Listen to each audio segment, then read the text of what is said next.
Buenos días, amados hermanos, que el Señor les bendiga en esta hora. Vamos a comenzar con el mensaje de este día, ¿verdad? Y les recuerdo que estamos en la cuenta de YouTube y en la cuenta de Facebook para aquellos que nos sintonizan por primera vez. Y también les recuerdo que estamos con el nombre de Juan Carlos Muñoz Rodríguez. También les recuerdo que lunes, miércoles y viernes estamos llevando a cabo unos mensajes a entre 7 y 8 de la noche, ¿sí? Con otros temas muy interesantes, ¿sí? Y estamos preparando algunas cosas más para el transcurso del día, siempre y cuando pues el Señor nos permita, ¿verdad? Pues bien, vamos a continuar con el mensaje del día de hoy, en la enseñanza del libro de Daniel, ¿verdad? Que estamos en su capítulo 8 y comenzamos.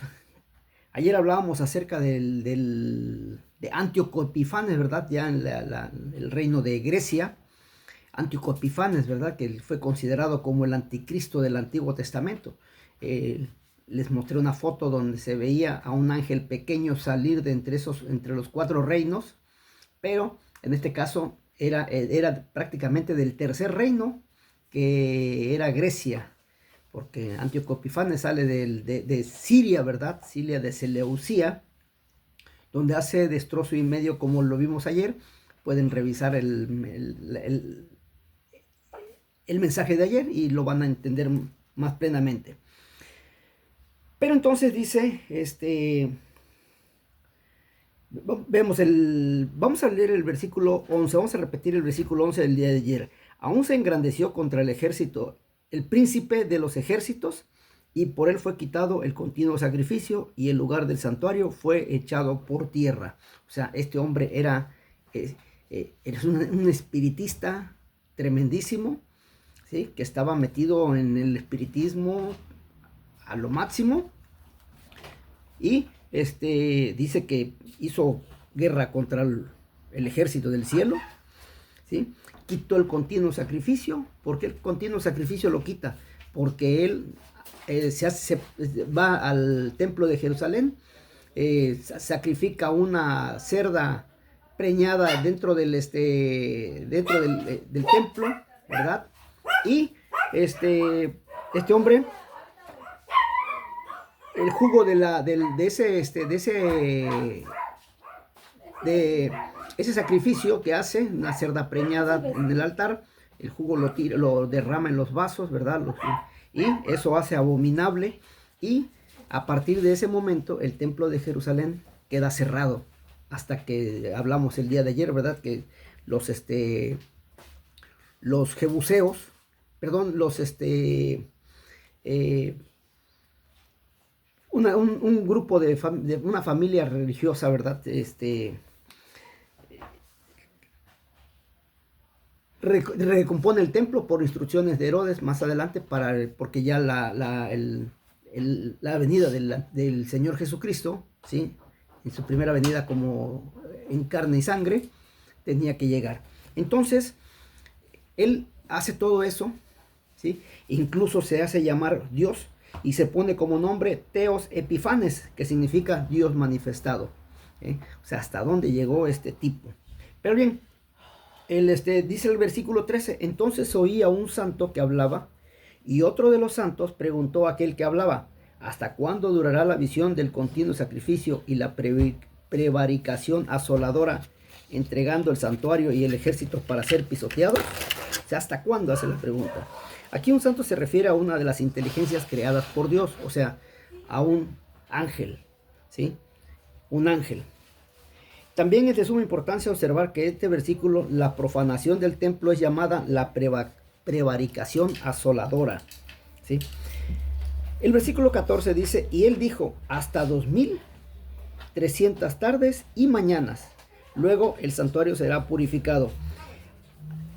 Aquí hay que notar algo, que siempre ha habido un desacuerdo en la interpretación de estos 2300 tardes y mañanas, o sea, años. Son años, se refiere a años, ¿sí?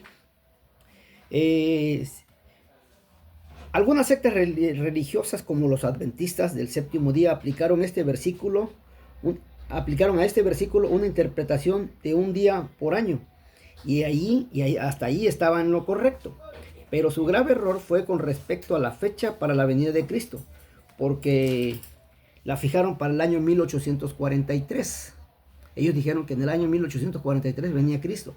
Y mucha gente hizo alboroto, vendió sus propiedades y se entregaron y se metieron a las iglesias. Y ahí esperaban al Señor Jesucristo para esa fecha que los adventistas habían dicho. Pero obviamente fallaron. Después, cuando se medio recuperaron, dice, ¿sabes qué? No va a ser para primavera, sino va a ser para el otoño. Bueno, entonces había que esperarse para el otoño y también fallaron. Después volvieron a decir, bueno, ¿y ahora qué hacemos? Ya también se falló para el otoño. Dice, no, ¿sabes qué? Es que el santuario va a ser aquí en la tierra. Aquí se va a abrir y se va a arreglar todo. Primero se va a preparar el santuario para que la tierra quede limpia, y también les falló. Entonces, de allí, de esa situación, es cuando los testigos de Jehová se separan de ellos. Dicen, ¿sabes qué? Vamos a separarnos. Estos hombres son falsos, pero pues también ellos fueron mucho más falsos. Ahora bien, ellos fallaron, pero fallaron porque ellos tomaron como fecha, este dato que les voy a decir es muy interesante que ustedes lo tomen muy en cuenta, porque todos hacen cuentas de la venida de nuestro Señor Jesucristo en base al calendario gregoriano. Pero les recuerdo que el calendario gregoriano entra en vigor 500 años después de Cristo, cuando un sacerdote católico, ¿sí? Crea el calendario que se llama San Gregorio, ¿sí?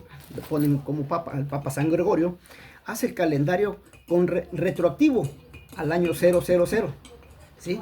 Fecha que da el nacimiento de nuestro Señor Jesucristo, pero él le pone días, y el calendario gregoriano, o sea, con su nombre, lo hace de 365 días, y cada 4 años, 366. Entonces, los historiadores, los escritores, los salmólogos y teólogos y todo, tasan las fechas en base al calendario hebreo, al calendario gregoriano, cuando para Dios el calendario más importante es el que le dio Moisés estando en Egipto a su salida, ¿sí? A partir de esta fecha, dice, va a ser el primer día del mes y el primer día del año. ¿Cuándo fue esa fecha? El 21 de marzo, día de la primavera. El día de la primavera fue cuando el pueblo de Israel sale de Egipto.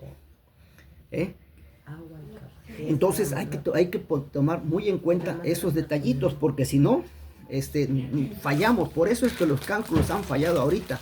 Uno dice tal fecha, otro dice tal fecha, pero porque le dan más prioridad al calendario gregoriano que al calendario hebreo. Es más, el calendario gregoriano lo ponen sobre el calendario hebreo, cuando debe ser al revés. O sea, los días tienen que tasarse en la actualidad conforme al calendario hebreo, que es de 12 meses por año con 360 días, ¿sí? 30 días por mes. O sea, cada mes del calendario hebreo tiene 30 días, nada más. Entonces, por eso es que existe esa equivocación, existe esa falla, ¿sí? De cálculos, y la gente hace cálculos, y los hombres hacen cálculos y fallan, ¿sí? Pero porque el calendario hebreo lo minimizan y ponen al frente el calendario gregoriano, y todos los cálculos que hagan en base al calendario gregoriano siempre va a fallar, ¿sí? Es más, el calendario hebreo es 12 horas, de las 6 de la mañana a las 6 de la tarde, 12 horas, y de las 6 de la tarde a las 6 de la mañana del siguiente día son 12 horas. O sea, no hay vuelta de hoja. ¿Y por qué el pueblo de Israel sale el 21 de marzo? El pueblo de Israel era muy difícil, muy tremendo, ¿sí? Y si ustedes, por ejemplo, y pónganse en el lugar de Moisés, si a usted le dicen, ¿sabes qué? Vámonos a la tierra prometida que Dios le prometió a nuestros padres, y hay que irnos, pero si lo hacen en la temporada de invierno, ¿usted cree que la gente iba a salir en el invierno para internarse en el desierto? Por supuesto que no lo haría. Usted no lo haría. Si le dicen en el otoño, cuando los aires son tremendos y existen las probabilidades de huracanes de desierto, ¿sí? Las trombas de los desiertos son de arena, no son de agua, son de arena, ¿sí? Los ciclones, ¿sí? Ahora, nos vamos en el verano. Usted seguiría a Moisés por instrucción de Dios de que en el verano, con los tremendos calores, se va a meter con sus hijos al desierto. Usted como religioso va a decir, es que tenemos un Dios todopoderoso, sí, pero los judíos no, en ese tiempo, con Moisés sacándolos de Egipto, no tenían confianza en Dios, a pesar de lo que habían visto. Ellos no vivieron las situaciones que vivió Egipto, algunos de ellos, porque recuerden que el grupo más fuerte de los hijos de Jacob estaban en Gosén, a 200 kilómetros de distancia. Y ahí en Egipto pues sí estaban un grupo de gente que sí vio todo lo que Dios hizo con los egipcios, pero realmente la mayoría de los judíos, de los hebreos, ¿sí?, de los israelíes, no vieron todo lo que Dios le hizo a Egipto, ¿sí? Todas las 10 plagas que se mencionan, muchos de ellos no la vieron, solamente les hicieron comentarios, ¿sí? Ahora bien, volviendo a que si usted lo haría, yo creo que usted no lo haría, ¿sí? Entonces por eso Dios ocupó una fecha propicia, que era el 21 de marzo, que entra el día de la primavera, y es cuando el pueblo dijo, bueno, pues en estas épocas aparentemente frescas, pues sí, sí podemos salir, ¿sí? Ellos no sabían que Dios les iba a poner una lumbrera para alumbrarlos durante la noche, y una nube para que los cubriera durante el día. Ellos no sabían eso, no conocían a ese Dios todopoderoso. Habían oído de un Dios todopoderoso, de que el Dios todopoderoso que hizo los cielos y la tierra, pero no tenían esa experiencia vívida en ellos. Mucho menos pensaron que el mar lo podían abrir. ¿Por qué? Porque todavía no conocían a ese Dios todopoderoso. Entonces, el calendario comienza, por eso el calendario hebreo comienza el 21 de marzo, día de la primavera. 3 meses y viene el verano, otros 3 meses viene el otoño, perdón, y otros 3 meses viene el invierno. O sea, 4 estaciones de 3 meses cada uno. No hay mudanzas, dice el libro de Santiago. En Dios no hay cambios ni hay mudanzas. La naturaleza sigue su curso como Dios lo manifestó desde con Moisés. Entonces, hagan la cuenta. Ahora, se les va a hacer más fácil. Hagan la cuenta del año 00 a la fecha, ¿cuántos años llevamos? Súmenle cuántos los años bisiestos que ha habido en el lapso de 26 años, perdón.